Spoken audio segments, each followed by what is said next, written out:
Assalamualaikum warahmatullahi wabarakatuh. Alhamdulillahi rabbil alamin. Ashhadu an la ilaha illallah wahdahu la syarika lah waliyus salihin. Wa ashhadu anna sayyidana wa nabiyyana Muhammadan abduhu wa rasuluhu as-sadiqul amin. Allahumma salli wa sallim wa barik ala sayyidina wa nabiyyina Muhammad wa ala alihi wa sahbihi wa man tabi'ahum bi ihsanin ila yaumiddin. Allahumma alimna ma yanfa'una wa anfa'na bima 'allamtana wa zidna ilman wa tuqa.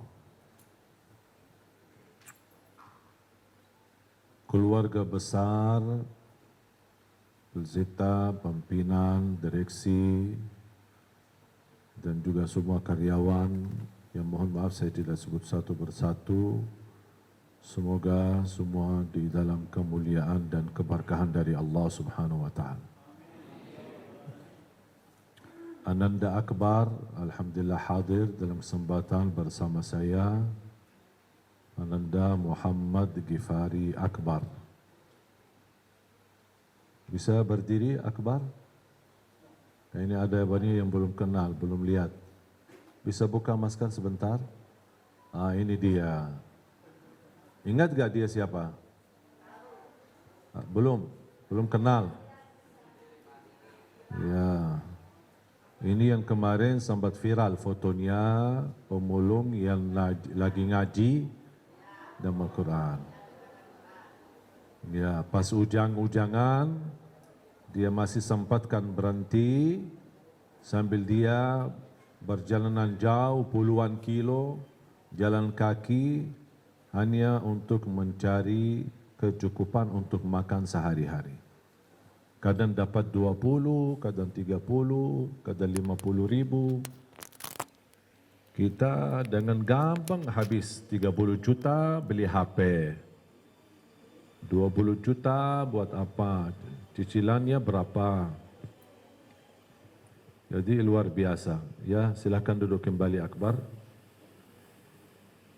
Dan alhamdulillah ada juga ayahnya, orang tuanya Akbar hadir bersama kita.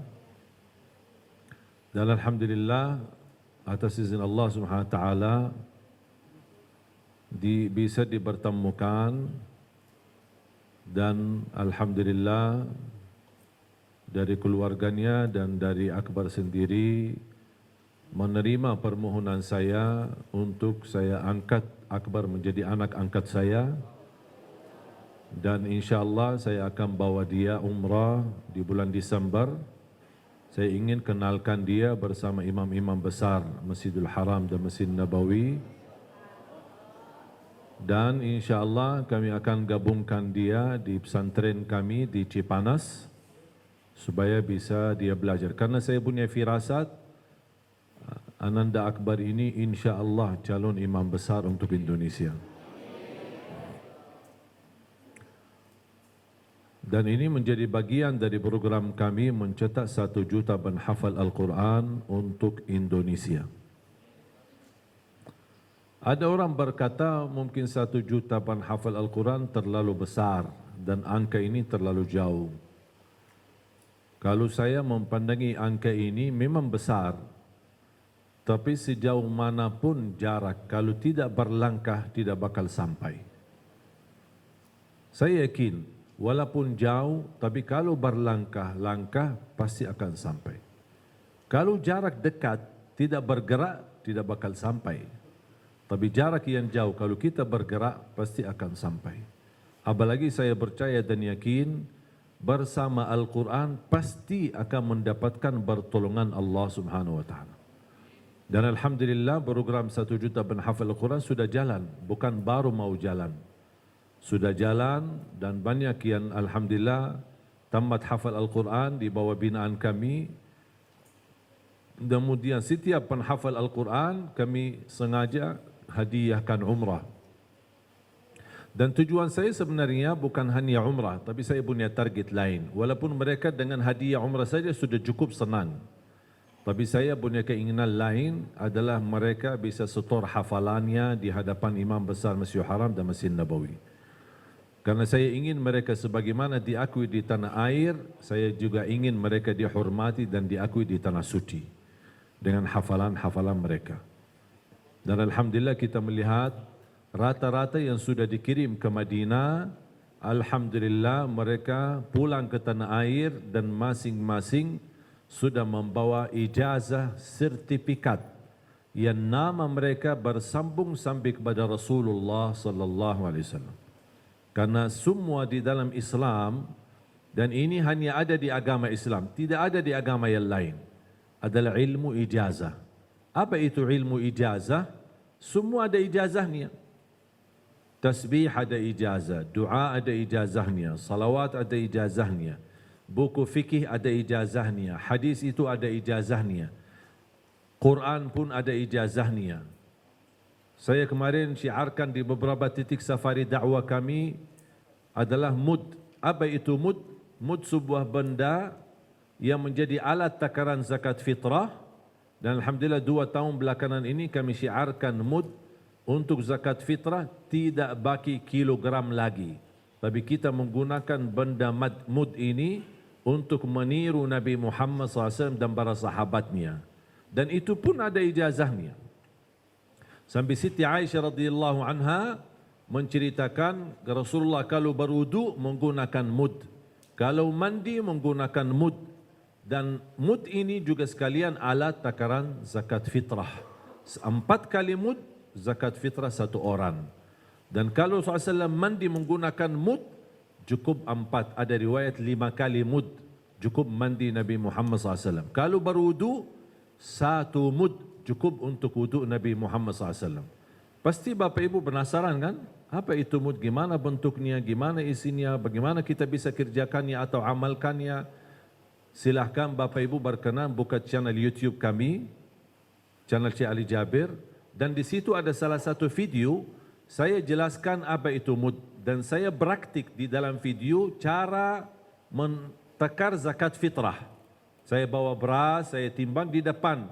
Biar Bapak Ibu bisa mengenal. Walaupun belum dapat mud, tapi bisa dapat ilmunya. Terus yang kedua, ada satu video lagi. Saya praktik wudu Nabi Muhammad SAW menggunakan mud.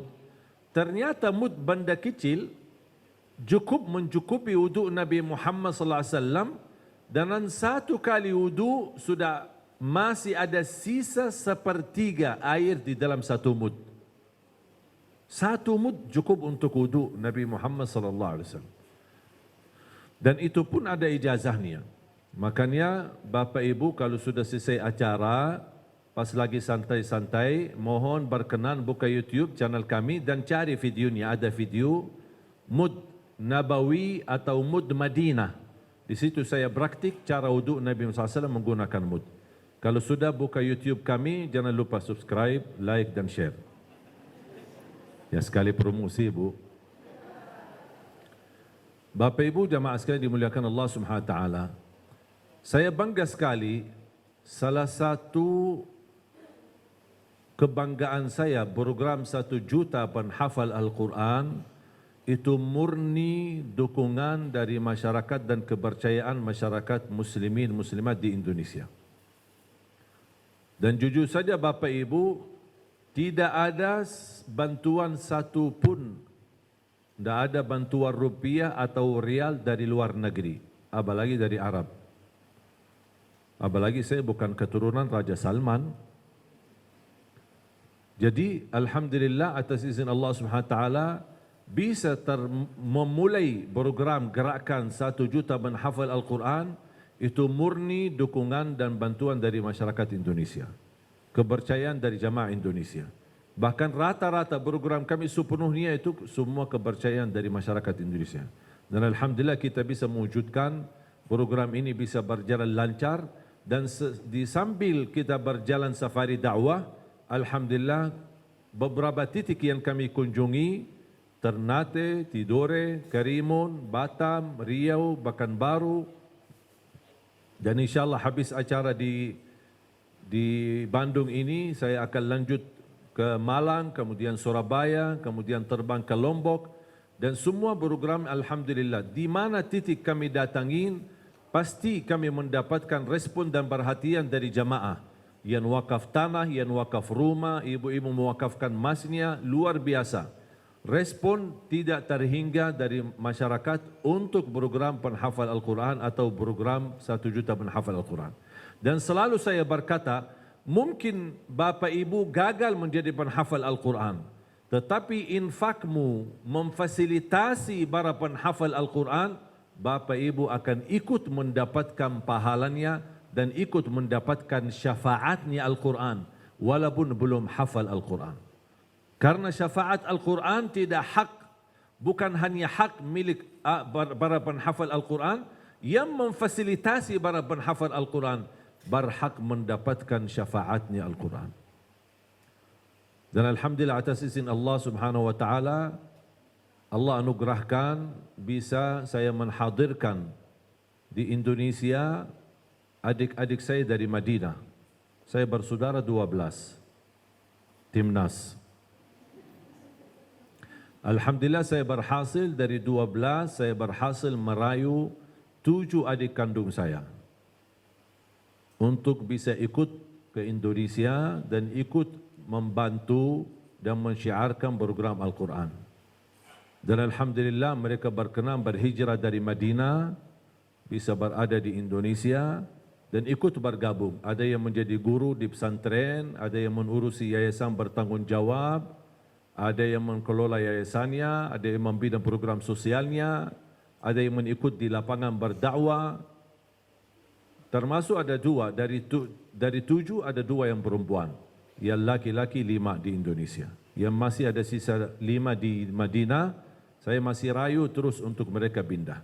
Dan alhamdulillah yang 7 yang saya hadirkan di Indonesia, supaya mereka tidak bosan dan betah di Indonesia, saya langsung nikahkan di Indonesia. Yang laki nikah sama orang Indonesia, yang perempuan nikah sama laki-laki Indonesia. Jangan khawatir ibu, masih ada lagi. Bahkan saya mendorong adik-adik saya supaya tetap semangat dan terus mensyiarkan Al-Quran di Indonesia.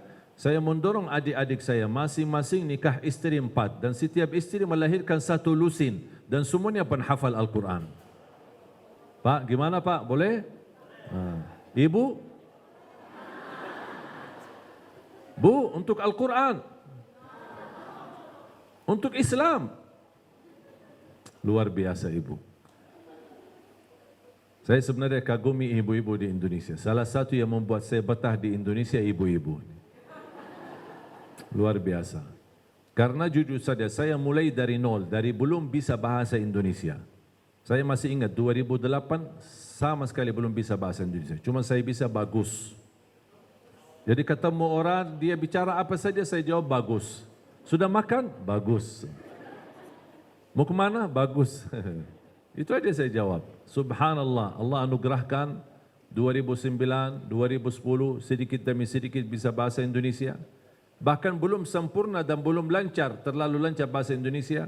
Saya dapat kejutan tahun 2011, penghargaan menjadi warga negara Indonesia langsung dari Presiden Republik Indonesia di waktu itu, Bapak SBY. Dan alhamdulillah saya bisa memaksimalkan penghargaan ini, kepercayaan ini yang sangat berharga, menjadi rakyat Indonesia yang insya-Allah berguna bagi Indonesia dan berguna bagi masyarakat. Dan kita terus memperjuangkan program insya-Allah syiar Al-Quran. Kalau Indonesia dikenal negara terbesar penduduk Islam di dunia, insya-Allah tidak lama lagi Indonesia dikenal negara terbesar sedunia para penghafal Al-Quran. Dan saya percaya itu karena 5 tahun belakangan, sudah saya hampir 12 tahun di Indonesia. 5 tahun belakangan peningkatan perhatian kepada Al-Quran sangat luar biasa. Jangankan di kalangan anak-anak yang kita lihat seperti acara Hafiz Indonesia, di kalangan orang tua, di kalangan yang sudah usia lanjut, ikut masih mau ngaji dan belajar Al-Quran. Di kalangan aparat polisi, di TNI, bahkan saya bertemu dengan polisi dan TNI yang sudah hafal 30 juz. Saya sudah bertemu dengan gubernur yang hafal Al-Quran, bertemu dengan bupati yang hafal Quran, bertemu dengan wali kota yang hafal Al-Quran.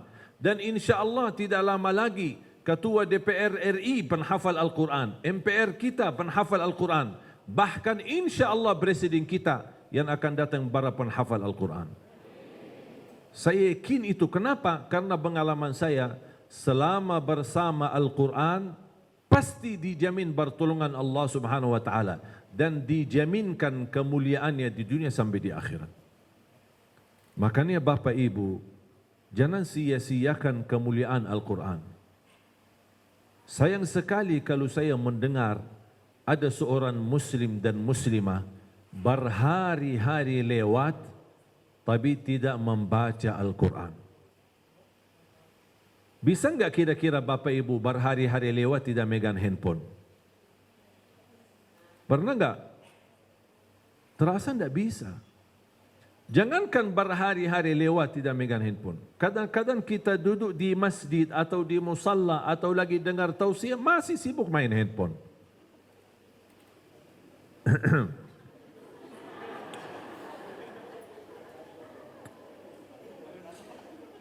Jadi luar biasa, nampaknya tangan kita gatal kalau tidak megang handphone. Pas bangun pagi pertama yang dilihat, HP. Mau terakhir, pas mau tidur terakhir yang dilihat, HP. Begitu mau tidur bersama HP. Tidak bisa HP-nya jauh dari tempat tidur kita. Nak nyaman, kemana-mana bawa HP. Luar biasa. Jadi bahkan ini sebenarnya fasilitas dan kemudahan untuk mempelajari dan membaca Al-Quran. Semestinya kita zaman ini harus mampu mengalahkan para sahabat. Kenapa harus mampu mengalahkan sahabat Rasulullah? Karena di zaman Rasulullah tidak ada Quran. Tidak ada Quran. Yang ada apa? Ketika turunnya wahyu, Rasul panggil sahabat namanya petugas penulis wahyu. Karena Rasul tidak bisa nulis. Panggil beberapa pilihan yang dipilih oleh Rasulullah SAW. Ayo, ada ayat baru turun, tuliskan. Di mana mereka tulis? Di atas kulit unta, kulit kambing, tulang unta dan tulang kambing. Di situ tersimpan ayatnya. Habis sudah terkumpul, dibagikan kepada para sahabatnya. Jadi bisa ayat ini ada di saya, sambungannya ada di tetangga, sambungannya lagi ada ke sana ke sini. Tak ada sampai Rasulullah SAW meninggal dunia, belum terkumpul Al-Quran jadi satu buku atau satu mushaf. Baru zaman Sayyidina Abu Bakar As-Siddiq dijadikan satu. Tapi belum bisa dibagikan karena baru ada satu mushaf. Kemudian di zaman Sayyidina Uthman, baru dibikin satu mushaf lagi, kemudian diperbanyak mushaf itu dan dibagikan ke dalam negeri maupun ke luar negeri. Sekarang mohon maaf, Al-Quran serba ada. Warna-warni ada, besar ada, kecil ada, mau apa saja modelnya ada, yang bagi bena suara ada, yang bagi terjemahannya ada, terjemahan sejarah total ada, sejarah kalimat demi kalimatnya ada. Bahkan HP kita, semua macam-macam fasilitas untuk aplikasi belajar Al-Quran ada. Tapi masih malas baca Al-Quran. Masih berhari-hari lewat tidak baca Quran. Padahal Bapak Ibu, Al-Quran menjaminkan kita jadi orang mulia dunia sampai akhirat. Al-Quran kunci kebahagiaan. Al-Quran kunci keberkahan rezeki. Al-Quran imam. Al-Quran petunjuk. Al-Quran keselamatan. Al-Quran penyembuh dari penyakit. Bahkan Al-Quran berlindung dari segala bahaya.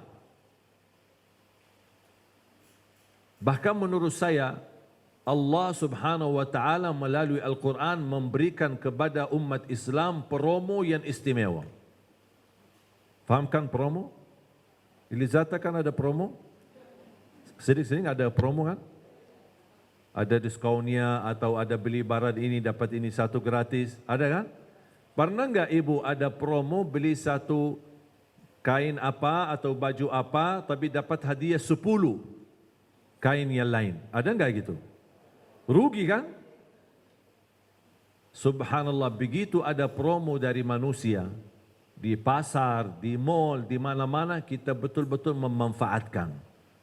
Tapi selama hidup saya belum pernah saya menemukan ada promo beli satu ini dapat gratis 10.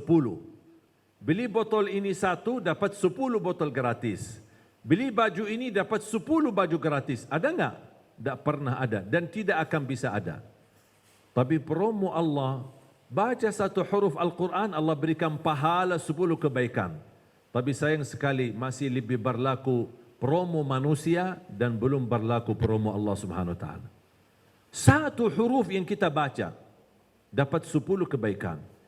Bismillahirrahmanirrahim dalam segi bacaan hitungannya 19 huruf, tapi dari segi tulisan pahala malaikat menulis 190 pahala. Rugi kalau kita tahu. Ini sebenarnya kalau kita berbicara logika bisnis, tidak ada yang lebih bisnis besar daripada Al-Quran. Menguntungkan dunia dan akhirat. Dan tidak ada ruginya sama sekali. Jaminan tidak ada ruginya sama sekali bersama Al-Quran. Bahkan ada orang berkata, mohon maaf, saya sebenarnya ingin baca, tapi bacaan saya masih belum bagus, masih belum sempurna, masih berbata-bata. Saya takut salah-salah mulu, makanya kadang-kadang tidak jadi baca Quran karena takut salah. Ini sebenarnya bisikan syaitan. Kadang-kadang syaitan membisiki kita, bu, bacanya aja belum beres, belum benar, daripada dosa tidak usah baca. Itu namanya bisikan syaitan. Terus gimana kondisi orang yang masih berbata-bata dan masih sulit dalam membaca Al-Quran? Jangan khawatir, ada berita gembira. Bukan dari saya, tapi dari Rasulullah sallallahu alaihi wasallam. Walladhi yaqra'ul Quran wa yatata'ta'u fihi wa huwa alaihi syaq lahu ajran. Barang siapa yang membaca Al-Quran, kemudian dia berbatah-batah dalam bacaannya. Terima kasih ya Rasulullah. Sepertinya Rasulullah tahu umatnya di akhir zaman banyak berbatah-batah. Makanya sudah memberikan solusinya di waktu itu. 1400 tahun yang lalu sudah Rasul memberikan solusinya. Masih berbatah-batah, terhitung pahalanya selain satu huruf 10 kebaikan. Allah berikan kata Rasulullah 2 pahala. Buat apa 2 pahala? 1 karena mau membaca Al-Quran. Yang kedua karena kesulitan dan berbata-bata dalam membaca Al-Quran. Allah hargai perjuanganmu. Allah berikan pahalanya. Subhanallah. Bahkan 1 ayat. Ini sekalian menjadi amalan untuk Bapak Ibu. 1 ayat. Dan saya yakin semuanya hafal ayat kursi. Tapi Bapak Ibu tahu enggak pahalanya? Tahu enggak pahala ayat kursi?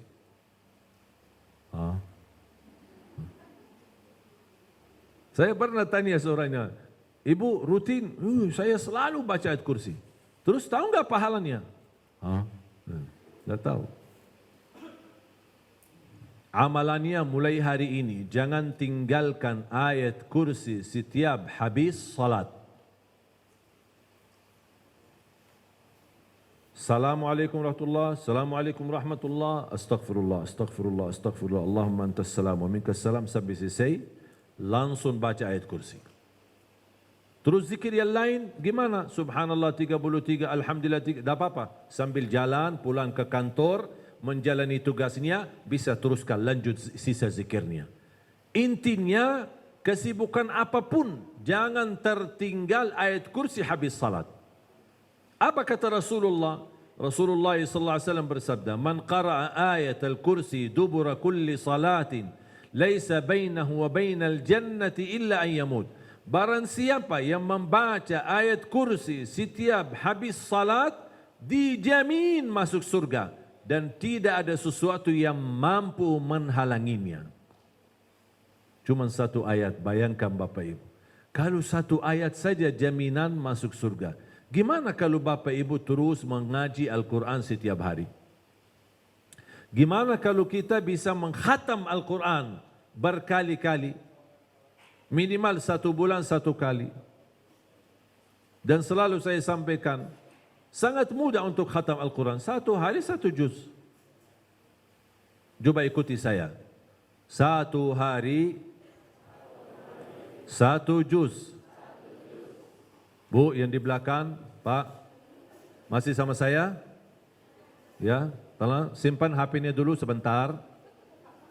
Coba ikuti saya lagi. Satu hari, satu juz. 30 hari, 30 juz. Sekali lagi. Satu hari, satu juz. 30 hari, 30 juz. Sekali lagi.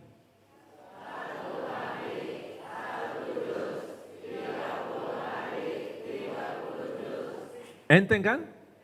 Enteng, baki banget. Ya udah tinggal amalkan. Katanya enteng.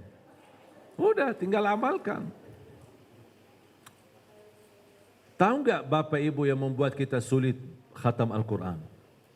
Padahal ini cuma satu hari satu juz.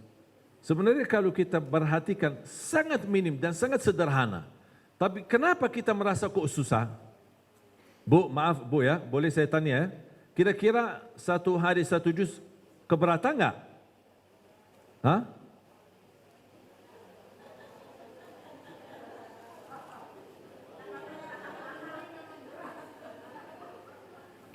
Karena belum terbiasa ya. Saya tahu apa yang membuat banyak orang susah khatam Al-Quran walaupun satu juz dalam sehari.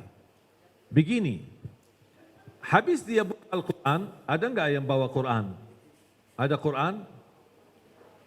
Ada, boleh saya pinjam kalau ada Quran? Sudah ada yang bawa Quran. Kalau saya bilang ada yang bawa HP, pasti ada.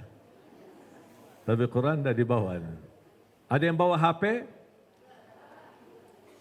Boleh saya pinjam? Hah? Ya, dibuka, dibuka. Terima kasih. Terima kasih. Ini sebenarnya kalau kita memperhatikan satu juz ini, tidak butuh waktu lama. Saya pernah tes, pernah saya coba untuk membaca Al-Quran 30 juz. Saya kira waktu itu saya masih sekolah SMP. Saya belajar di Madinah. Saya pernah belajar salah satu manakib Imam Syafi'i di bulan suci Ramadan mampu khatam Al-Quran 60 kali. Berarti sehari berapa? 2 kali. Ketika saya waktu belajar itu, saya masih kelas 1 SMP. Saya bilang sama teman-teman, karena kita suka libur sekolah pas bulan Ramadan. Kita libur sekolah waktu itu. Saya bilang sama teman-teman sambil kita i'tikaf di Masjid Nabawi, ayo tahun ini kita lomba-lomba untuk khatam Imam Syafi'i. Bersama teman-teman. Ini masih saya di kelas SMP. Waktu itu kalau tidak salah masih 15 atau 14 tahun usia. Kemudian saya bersama teman-teman, ayo kita ramai-ramai, kita khatam Al-Quran seperti Imam Syafi'i di bulan suci Ramadan. Jujur saja waktu itu alhamdulillah gagal. Saya belum bisa berhasil, tetapi saya dapat ilmu. Apa yang saya dapat? Ternyata ketika saya hitung waktu itu belum ada HP. Saya hitung pakai alat alarm atau alat buat hitung waktu. Saya waktu menghitung, saya mulai dari Al-Fatihah. Baca dari habis subuh sampai zuhur, baca habis zuhur sampai asar, baca habis asar sampai maghrib. Saya ingin tahu sejauh mana waktu yang dibutuhkan oleh Imam Syafi'i untuk khatam. Apa yang saya dapat? Saya dapat khatam 30 juz dengan bacaan standar dalam waktu 9 jam 47 menit. Berhasil khatam 30 juz. Artinya kurang lebih 10 jam. Gimana cara bacaannya? Saya baca standar, tidak terlalu cepat dan tidak terlalu lambat. A'udzu billahi minasyaitonir rajim. Bismillahirrahmanirrahim. Alhamdulillahi rabbil alamin arrahmanir rahim maliki yaumiddin iyyaka na'budu wa iyyaka nasta'in. اهدنا الصراط المستقيم صراط الذين أنعمت عليهم غير المغضوب عليهم ولا الضالين آمين. Terus saya baca, ini standar sampai qul a'udzu birabbin nas. Bismillahirrahmanirrahim. Qul a'udzu birabbin nasi malikin nasi ilahin nas min syarril waswasil khannas alladzi yuwaswisu fi sudurin nasi minal jinnati wan nas. Sadaqallahul azim. Saya melihat alarmnya 9 jam 47 minit. Berarti kurang lebih 10 jam. 30 juz bisa dikhatam dalam waktu 10 jam. Masa 1 juz dalam 24 jam tidak bisa? 30 juz tidak butuh 24 jam. Dan saya menghitung, kalau Imam Syafi'i 2 kali sehari, berarti mohon maaf, kalau 10 jam berarti kurang lebih 20 jam. Apa yang dilakukan dalam sisa waktu Imam Syafi'i 4 jam?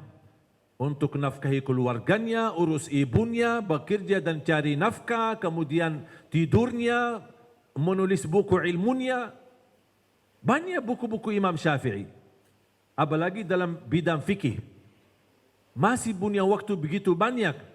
Belum lagi istirahat dan tidurnya malam hari, belum lagi hitungan salatnya, belum lagi tahajudnya. Coba bayangkan luar biasa keberkahan yang didapat oleh mereka. Sekarang saya tanya Bapak Ibu, ini semua pengikut Imam Syafi'i kan? Imam Syafi'i semua? Ahlus Sunnah wal Jamaah Imam Syafi'i? Yakin? Sudah berapa kali khatam Quran? Katanya Imam Syafi'i. Oh ya, saya salah faham. Mohon maaf Imam Syafi'i. Kami memang pengikut Imam Syafi'i tapi fikih saja. Kalau amalan belum. Berarti itu namanya pura-pura Syafi'i. Yang membuat kita susah khatam karena cara membaca Al-Quran begini. Biasanya habis dengar tausiah dan ceramah, iman mulai naik. Semangat. Pas, ya betul kata Syekh Ali ini, Allah, saya malu beneran ini, berhari-hari masa lewat-lewat tidak baca Quran. Udahlah, saya mau mulai baca. Udah, ini kan lagi iman naik kan?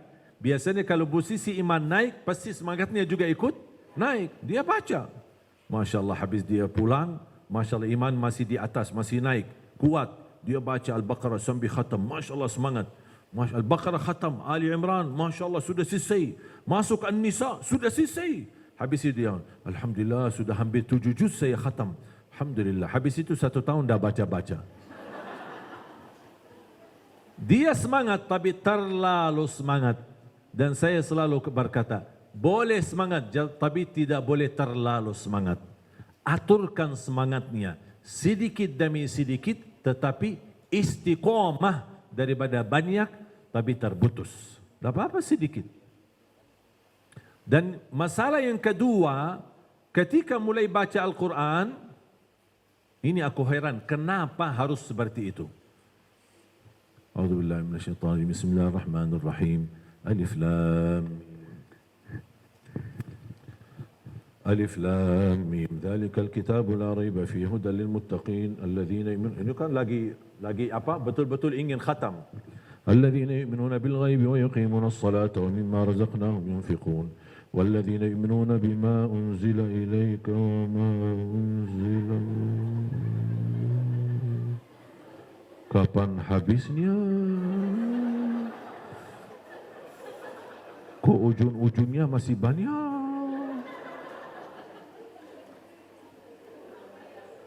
Sadaqallahul azim. Ini tidak jadi. Seringnya gitu ya. Kenapa suka lihat halaman belakang? Kenapa ingin tahu ujung surahnya itu di mana? Urusan kamu apa? Seharusnya kamu fokus baca, bukan fikirannya kapan habisnya.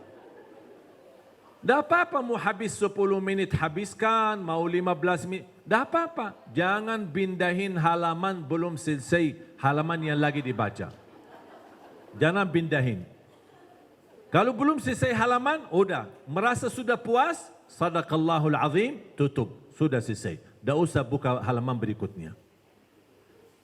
Syaitan ketika kita mulai membaca Al-Quran, syaitan sebenarnya tidak suka orang Muslim baca Quran. Dia tidak suka.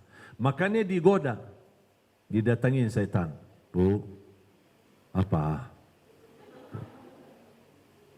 Ibu lagi mau ngaji? Ya, Syekh Ali suruh kita ngaji setiap hari.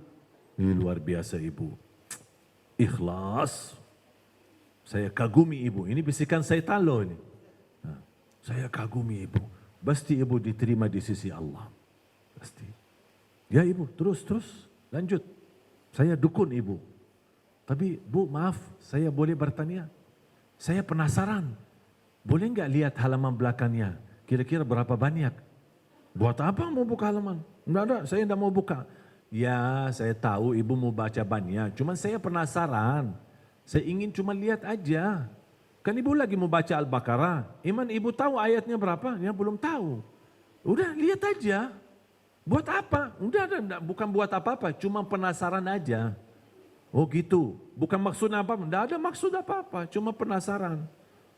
Soalnya saya belajar. Katanya tidak boleh buka halaman belakang. Baca apa adanya. Iya saya tahu. Itu nasihat dari Ali Jabir. Saya kenal dia. Saya tahu. Udah begini aja. Kamu baca dan boleh sambil kita lihat. Penasaran kok. Saya juga penasaran ikut ingin tahu. Oh gitu. Penasaran aja ya. Ya udah. Saya buka ya. Cuma ingin tahu aja kan? Ya. Pas begitu kita buka langsung dibisikin. Oh, banyak. Ibu kan ada janji. Ibu kan belum selesai urusan. Ibu kan masih sibuk. Ibu kan mau keluar. Ibu langsung dibisikin terus dengan kesibukan yang lain. Ibu gimana kalau mau baca sebanyak itu? Pasti nanti temannya lama nunggu. Nanti dia marah. Langsung. Oh iya betul. Saya betul-betul saya ingat, baru ingat. Saya ada janji sama teman. Kalau saya mau baca banyak begini, kayaknya tidak keburu. Dia kata, iya memang tidak keburu. Saya tahu ibu ini ikhlas. Tidak apa-apa. Nanti kapan-kapan aja. Udah nanti bisa kita atur waktu. Sekarang karena waktunya mepet dan bacaannya banyak. Sekarang tidak usah baca. Urusin aja dulu janji sama temanmu, nanti lain waktu kita baca lagi. Oh gitu ya? Ya udah, terima kasih syaitan. Malah terima kasih sama syaitan lagi. Tanpa kita sadar, sedikit demi sedikit menjauh dari Al-Quran. Faham Bapak Ibu? Saya kasih metode lebih mudah. Mau enggak? Lebih mudah? Kalau tidak bisa 1 juz 1 hari, saya kasih lebih mudah.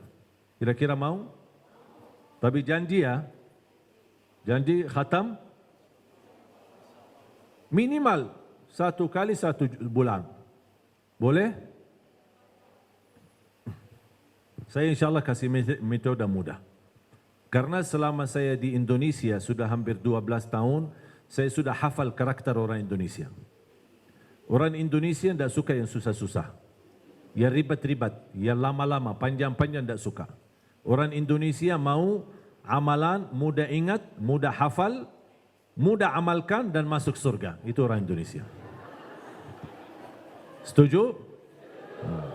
Makanya saya kasih. Saya habis fikir, ya Allah ternyata 1 juz 1 hari susah juga ya. Gimana, apa yang kira-kira cocok untuk orang Indonesia? Soalnya selama saya di sini kan banyak belajar budaya dan tradisi kebiasaan di Indonesia. Salah satu ketika saya pernah pertama kali datang ke Indonesia, saya di salat subuh diminta jadi imam. Ini satu cerita. Menjadi cerita pengalaman saya. Pertama kali saya jadi imam di Indonesia. Pertama kali saya datang dan diminta jadi imam. Karena mereka tahu kan, ini tamu dari Madinah. Jadi langsung orang dari Madinah, imam, minta imam. Udah, saya jadi imam, maju jadi imam. Saya baca habis Al-Fatihah, rakaat yang pertama suratul Rahman, rakaat yang kedua suratul Waqi'ah. Karena saya biasa jadi imam di Madinah, jadi biasa di rakaat pertama. Kan ibu-ibu yang sudah umrah kan biasa panjang kan, apalagi salat subuh. Antara azan dan iqamah hampir 30 menit. Belum lagi salatnya panjang. Dan saya baru datang dari Madinah, belum tahu tradisi Indonesia. Saya ikut. Habis ini selesai, pas saya salam, Saya lihat semua jamaah kok kayak micit kakinya kan. Saya pikir apa kok masa semua sakit gitu. Saya penasaran ini. Akhirnya takmir masjid cerita bisikin saya, mohon maaf Syekh kami lupa kasih tahu. Kami tidak biasa di Indonesia panjang-panjang. Nah, ini jadi mungkin kita salah tadi Syekh datang dari Madinah, mungkin bawa budaya Madinah ke sini, tidak cocok gitu. Oh ya udah. Makanya saya belajar, bahkan saya belajar kalau di Indonesia, kalau bisa kulhu dibagi dua, terima kasih.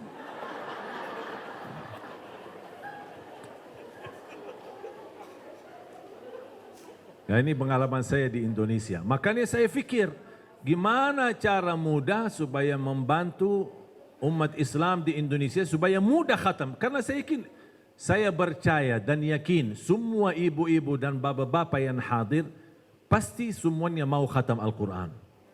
Saya yakin itu. Cuman mungkin kadang-kadang apa ya? Mungkin tergantung kadang kesibukannya, kadang-kadang sifat malasnya, atau karena belum terbiasanya, atau belum tahu kunci rahasianya gimana sih. Khatam, orang selalu difikirkan, kalau khatam pasti lihat 600 sekian, kapan habisnya? Makanya selalu berfikir, saya selalu berkata, jangan suka lihat ujungnya, jangan suka kapan habisnya, tapi yang difikirkan kapan mulai, itu aja. Tidak usah fikir kapan habis. Makanya saya ciptakan metode yang lebih mudah. Makanya saya kasih metode yang kedua ini, lebih mudah daripada 1 juz 1 hari. Setiap waktu salat, baca 4 halaman. Setiap waktu salat, baca 4 halaman. Ini 4 halaman. 4 halaman berarti berapa lembar? 2 lembar. Setiap 1 juz Quran seperti ini, yang model Madinah, setiap 1 juz 10 lembar. Bagi aja, tidak apa-apa, Allah terima cicilan, tidak apa-apa cicil. Allah terima cicilan, mudah-mudahan dah masuk surga cicilan. Allah terima cicilan. Jadi waktu salat subuh baca 4 halaman. Waktu salat zuhur baca 4 halaman. Waktu asar 4, waktu maghrib 4, waktu isya 4. 4 kali 5 waktu berapa? 20 halaman, sudah khatam 1 juz. Sudah khatam 1 juz. Mohon maaf, bacaannya belum bisa, atau takut banyak salah, atau belum begitu fasih, boleh simak, dengar. Melalui YouTube atau HP ada aplikasi Al-Quran, karena yang mendengar Al-Quran pahalanya sama-sama yang baca. Tetap dapat 1 huruf, 10 kebaikan. Walaupun tidak faham isi Al-Quran sama sekali. Mendapatkan 10 kebaikan setiap 1 huruf tidak dikaitkan dengan faham. Makanya ada orang bertanya, boleh enggak saya baca Al-Quran tapi saya tidak baca terjemahannya? Saya jawab, boleh. Boleh enggak saya baca Al-Quran sambil khatam tapi saya tidak faham sama sekali isinya? Tetap boleh. Karena standar kita dapat dari baca maupun simak, mendengar, dapat setiap 1 huruf 10 kebaikan. Kira-kira mudah? Bisa? Cicilan, tidak apa-apa, cicilan. Atau masih mau lebih mudah lagi? Ini tadi saya kasih 2 metode kan? 1 hari 1 juz. Mungkin keberatan? Ya tidak apa-apa, pindah ke metode yang kedua. Metode kedua, setiap waktu salat 4 halaman. 4 kali 5, 20. Sudah khatam 1 juz. Mau enggak lebih mudah lagi? Mau kan? Mau. Soalnya kalau tidak mau berarti bukan orang Indonesia. Udah, saya kasih yang lebih mudah lagi. 2 halaman sebelum salat, 2 halaman sesudah salat. 2 halaman sebelum salat, 2 halaman sesudah salat. Totalnya dari berapa? 4. 4 kali 5, 20. Faham enggak 2 halaman? 1 lembar. 1 kertas. Cuma 1. Masa 1 susah? 1, tidak usah banyak-banyak. Tidak usah, 1 aja cukup. Tapi istiqomah. Sebelum salat 1 lembar, sesudah salat 1 lembar. Setuju? Kira-kira cocok? Cocok? Yakin? Atau mau fikir-fikir dulu? Atau masih mau lebih mudah lagi? Masih mau ya? Metode ini yang saya kasih, satu lembar sebelum salat, satu lembar sesudah salat. Kalau diteruskan sepanjang 5 waktu menjadi 10 lembar sudah khatam 1 juz, itu termasuk metode yang termudah bagi orang yang paling malas. Dan mohon maaf kalau itu pun tidak berhasil, saya angkat tangan. Inna lillahi wa inna ilaihi raji'un. Lebih baik disalati. Udah. Mohon jamaah sekalian, jangan sia-siakan kemuliaan Al-Quran. Wallahi Al-Quran itu nikmat. Mohon jangan disia-siakan. Manfaatkan. Kita lihat seperti sosok Akbar ini, coba betapa susahnya, bahkan salah satu cerita bagi saya luar biasa. Ketika ditanya, beredar satu berita, ketika ditanya Akbar kalau lagi lapar, terus gimana? Dia bilang kalau saya lagi lapar dan belum dapat uang dari hasil pemulungnya itu, kalau saya belum dapat uang untuk beli makanan, saya ganti dengan baca Quran. Baca Al-Quran dan fokus baca Al-Quran sampai kenyang. Dan habis saya selesai baca Al-Quran, merasa lapar itu hilang. Dan itu yang saya sebutkan sebenarnya kontak batin sama Al-Quran. Wallahi Bapak Ibu, Al-Quran itu dahsyat manfaatnya. Dahsyat keberkahannya. Dahsyat kemuliaannya. Tapi hanya kita butuh beri perhatian sedikit. Tak usah banyak-banyak. Sedikit beri perhatian kepada Al-Quran. Wallahi akan anda merasa kebahagiaan dan kenikmatan yang sangat luar biasa. Sekali lagi saya mohon, walaupun anda tidak ada target untuk khatam Al-Quran, mohon minimal mulai harimu baca Quran, tutupi harimu dengan baca Al-Quran. Itu sudah minimal. Mulai harimu baca Quran, tutupi harimu dengan membaca Al-Quran. Dan saya yakin sangat mudah. Kalau belum bisa baca, tinggal handphone, simpan di telinga, sambil kita jalan naik motor atau pakai mobil, jalan ke kantor. Ini kan awal aktivitas kan? Di dalam perjalanan, setelkan ayat Al-Quran. Apa sih susahnya? Apa sih susahnya setelkan daripada setel musik dan dandut? Lebih baik Quran. Supaya Allah berkahi perjalananmu. Allah bukakan pintu rizki baru untukmu. Dan begitu pulang, sudah beraktivitas selesai, mau pulang istirahat, setelkan dan lanjutkan ayat-ayat Al-Quran melalui telinga mendengar. Sampai kita khatam seperti ini. Insya Allah kita dapat berkahnya dan kemuliaannya. Dan juga setiap satu huruf yang kita dengar mendapatkan 10 kebaikan di sisi Allah SWT. Siap? Kira-kira semangat? Mana pencinta Quran? Ingat tak? Saya pimpin ya. Sudah lupa Hafiz Indonesia ya. Kalau saya bilang mana pencinta Quran? Jawabannya ini pencinta Quran. Jawabannya apa? Ya, sambil tunjuk jari ya. Ini pencinta Quran.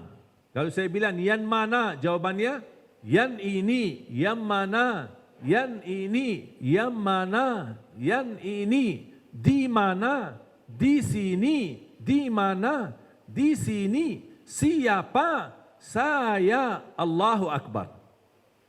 Faham? Kalau saya bilang mana pencinta Quran, jawabannya ini pencinta Quran. Mana pencinta Quran? Oh, suaranya kurang semangat ya. Mana pencinta Quran?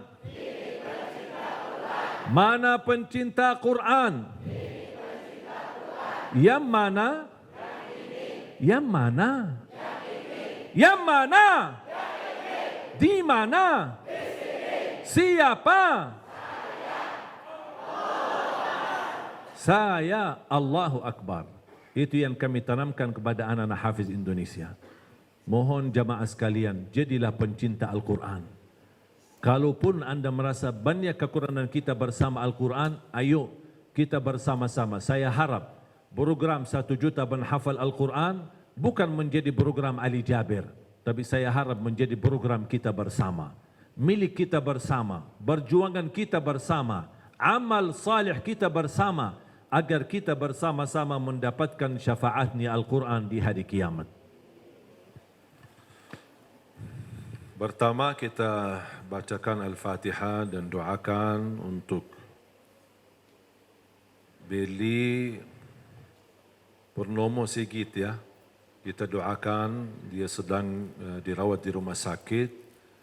Mudah-mudahan ujian sakit ini menyampaikan dan mengampuni segala dosanya, dinaikkan darajatnya dan dimuliakan di sisi Allah Subhanahu wa taala, dan mudah-mudahan sebagaimana Allah mentakdirkan menghadapi ujian sakit ini, mudah-mudahan Allah juga takdirkan agar bisa menikmati kesehatan kembali, dan mudah-mudahan diangkat segala penyakitnya, disihatkan badannya, dan semua para hadirin yang sakit diangkat segala penyakitnya dan disihatkan badannya dan selalu dalam lindungan Allah Subhanahu wa taala dari segala bahaya dan keburukan. Al-Fatihah.